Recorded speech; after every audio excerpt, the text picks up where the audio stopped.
If you feel exhausted from taking care of everyone, there's a hidden reason. There's a specific mistake that turns love into a burden, and almost everyone makes it without noticing. The mistake is simple: confusing compassion with absorbing someone else's pain.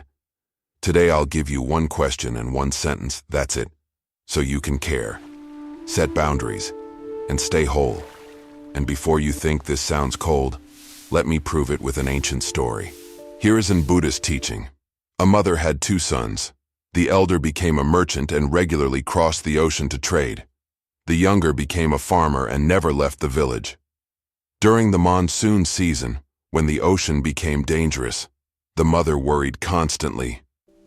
My eldest son is at sea. What if the ship sinks? What if he drowns?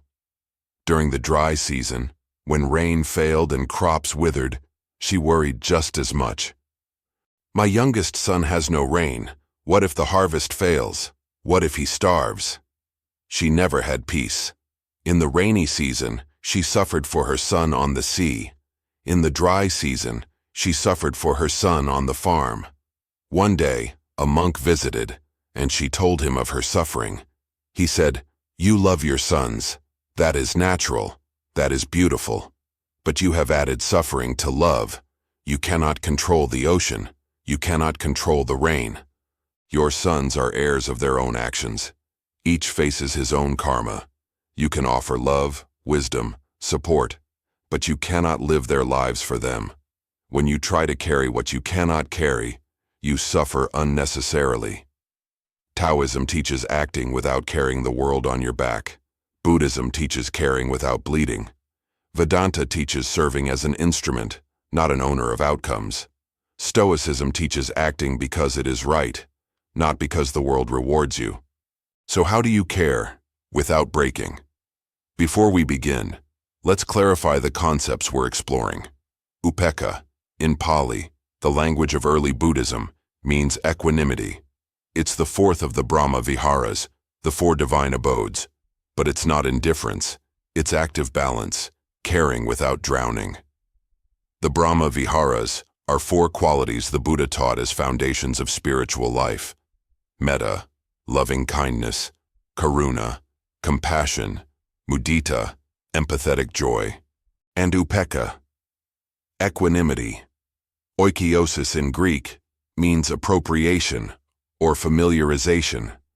It's the Stoic teaching that you naturally expand your circles of care, from self to family, to community, to all of humanity, to the cosmos itself. Karma Yoga is the Vedantic path of selfless action, serving without attachment to results, acting not for reward, but because it's your dharma. Nishkama karma means action without desire for the fruits. You do what must be done and let go of outcomes. These traditions all address the same crisis: how to care deeply in a world full of suffering, without being destroyed by that caring. We live in the age of compassion, fatigue. Doctors, nurses, therapists, exhausted from caring too much. Activists burning out after years of fighting injustice. Teachers leaving the profession because they can't save every child. Meanwhile, others go the opposite direction. Defensive apathy, political cynicism as emotional protection. I won't care, because caring hurts too much. Social media exposes you to infinite suffering. Gaza, Ukraine, climate collapse, racial injustice. Every day, a new crisis. Every scroll, another tragedy. How do you process it? How do you care about everything without being crushed by everything? And then there are personal relationships. Parents exhausting themselves trying to control every aspect of their children's lives. Partners losing themselves in codependency. Friends carrying burdens that aren't theirs to carry. The question is ancient, but the intensity is modern. How do you love without drowning? How do you serve without breaking? How do you care and remain whole? 4 ancient traditions offer answers, but their answers seem to contradict each other. Buddhism says, care, but detach from outcomes.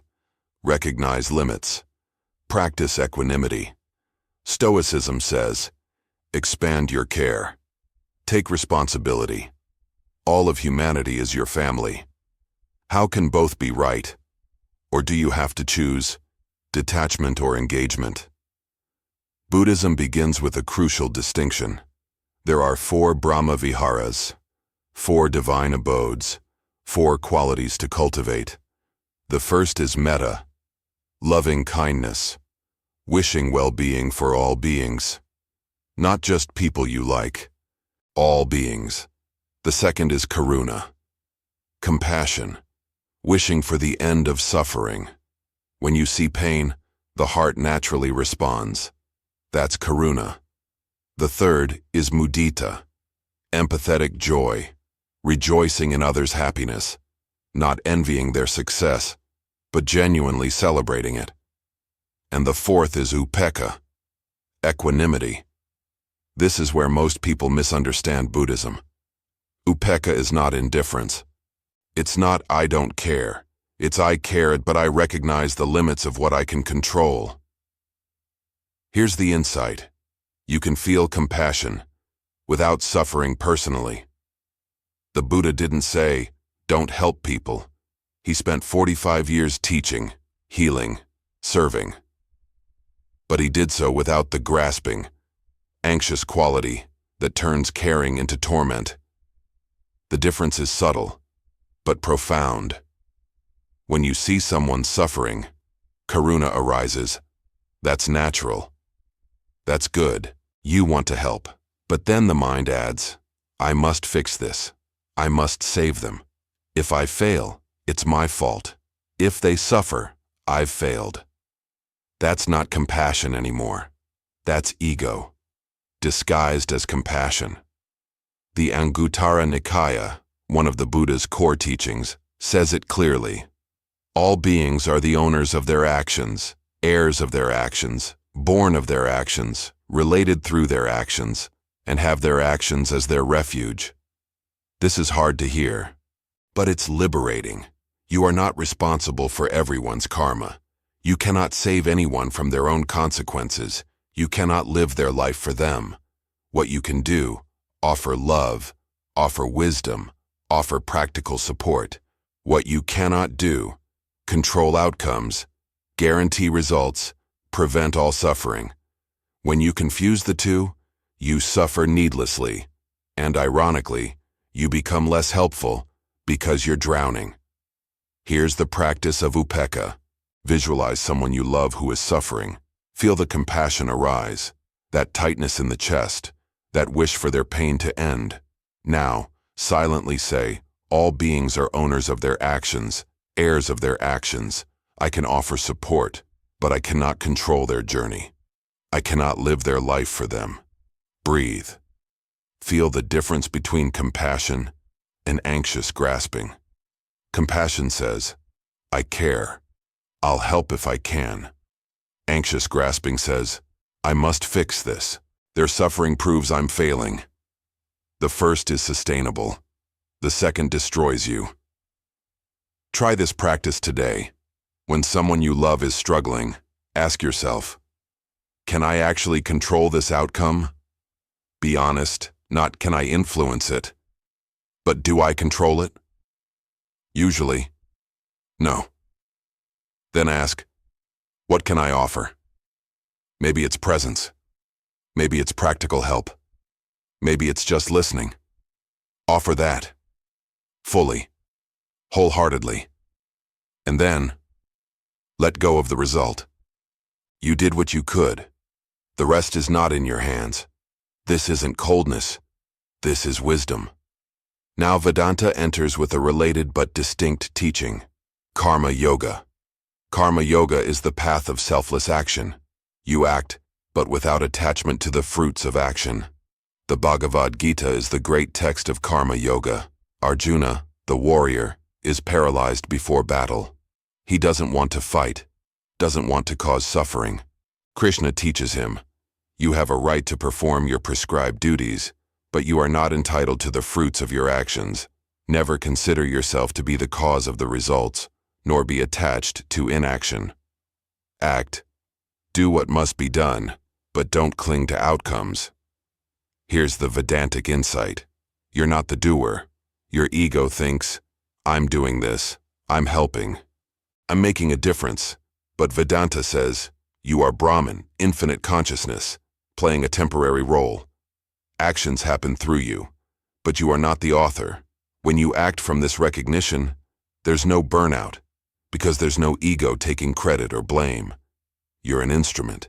The universe acts through you. You do your part, and trust the larger pattern. This sounds abstract. Let me make it concrete. Imagine you're a doctor. A patient is dying. You do everything you can. They die anyway. The ego response, I failed. I should have done more. Maybe I made a mistake. The karma yoga response, I did my duty. I acted with skill and compassion. The outcome was not in my control. I am not the ultimate cause of life or death. I am an instrument in a process larger than me. The first response leads to guilt, burnout, despair. The second response allows you to grieve and continue serving. Here's a moment of self-inquiry. Ask yourself, why do you serve? Do you serve to be recognized? To feel valuable? To prove you're a good person? Or do you serve because it's dharma? Because it's what must be done? Regardless of whether anyone notices, if you're serving for ego rewards, you'll burn out. Because ego is never satisfied. If you're serving as dharma, you're sustainable. Because the action itself is the reward. Try this micro-practice. Today, do something for someone without expecting gratitude, not even internally. Not, I hope they appreciate this. Not, they should thank me. Just do it because it's right, and walk away. See how that feels. Lighter, freer. That's nishkama karma, action without desire for fruits. Now Taoism offers its own perspective. Wu Wei applied to caring. Wu Wei, remember, means non-forcing, acting without strain, flowing with the Tao, rather than fighting it. Applied to service bars, it means help naturally, without effort, without carrying the weight. The Tao Te Ching, Chapter 8, offers this image. The highest good is like water. Water benefits all things and does not compete with them. It flows to places that people reject, and so is like the Tao. Water doesn't announce, look at me, I'm helping. It just flows, nourishes, supports, and moves on. No pride, no expectation, no exhaustion. The Taoist view is, most suffering in service comes from ego. You want to be the hero, you want to be thanked, you want to see visible results, you want to feel like you made a difference. But the Tao doesn't operate like that. The Tao works in the dark, quietly, invisibly. Seeds germinate underground, roots spread where no one sees, water seeps into soil and nourishes plants, and no one applauds the water. When you serve like water, there's no burden. Because you're not carrying a story about yourself. Picture water flowing to roots in the darkness. It doesn't ask, will they appreciate this? It doesn't check back later to see if the plant is grateful. It just flows where it's needed, and flows on. Your service can be like that. Help when help is natural. Support when support arises. Teach when teaching flows. But don't force it. Don't manufacture it. Don't cling to it. Try this micro-practice. Help someone today anonymously. Something they'll never know came from you. Leave money where someone will find it. Fix something broken without telling anyone.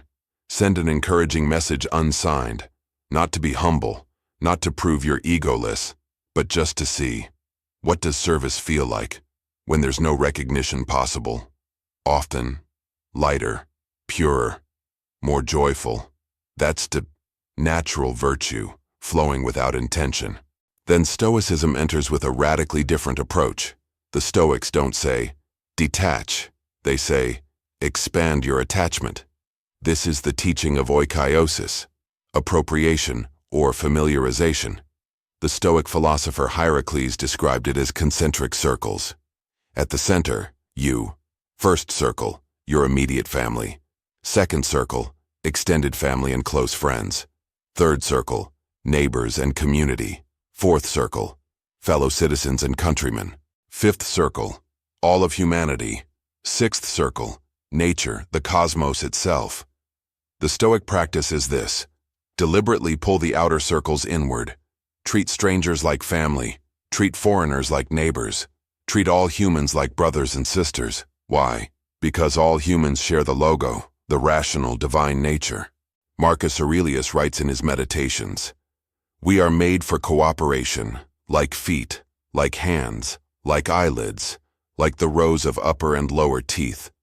To work against one another is therefore contrary to nature." And elsewhere, "What does not benefit the hive cannot benefit the bee." You are not separate from humanity. You are a cell in the body of the cosmos. When another suffers, you suffer, because you're connected. This is the opposite of Buddhist detachment. The Stoic doesn't say, let go of attachment to others. The Stoic says, deepen your attachment, but through reason, not emotion. Here's the Stoic practice. Choose someone from the outer circles, a stranger, someone you don't like, even an enemy. Now, for 1 minute, deliberately extend to them the same consideration you'd give to someone you love. Ask, what if this person is doing their best with what they know? What if their rudeness comes from pain I can't see? What if they, too, are struggling? Not to excuse bad behavior, but to recognize shared humanity. Marcus Aurelius did this every morning. He'd remind himself, today I will meet interference, ingratitude, insolence, disloyalty, ill will, and selfishness. All of this happens because people don't know good from evil. He wasn't being cynical. He was preparing his mind to respond with compassion, rather than anger. But here's the critical Stoic addition: duty. The Buddhist might say, I care, but I recognize limits. The Stoic says, I recognize limits, but I still act because it's my duty. You see injustice. The Buddhist says, I cannot fix all injustice. I'll help where I can, then practice equanimity. The Stoic says, I cannot fix all injustice, but I will fight what I can fight. Voting is in my control. Advocacy is in my control. Speaking truth is in my control. I will do those things, not because I control outcomes, but because virtue requires action. Try this micro-test today. When you witness injustice, even something small, ask yourself the Stoic question: does my role as a rational, social human being require me to act here? Sometimes the answer is yes. Speak up, intervene, help.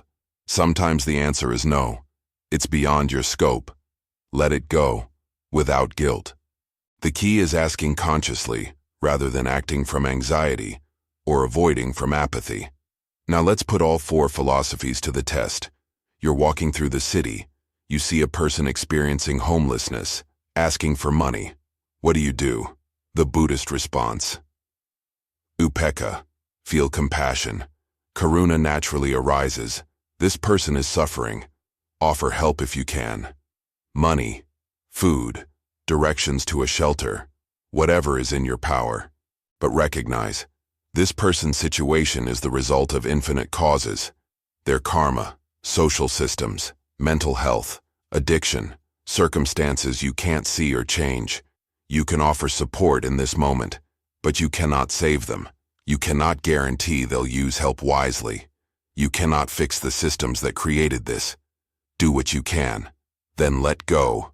Not, why didn't I do more? Not, why is there suffering in the world? Just, I did what I could.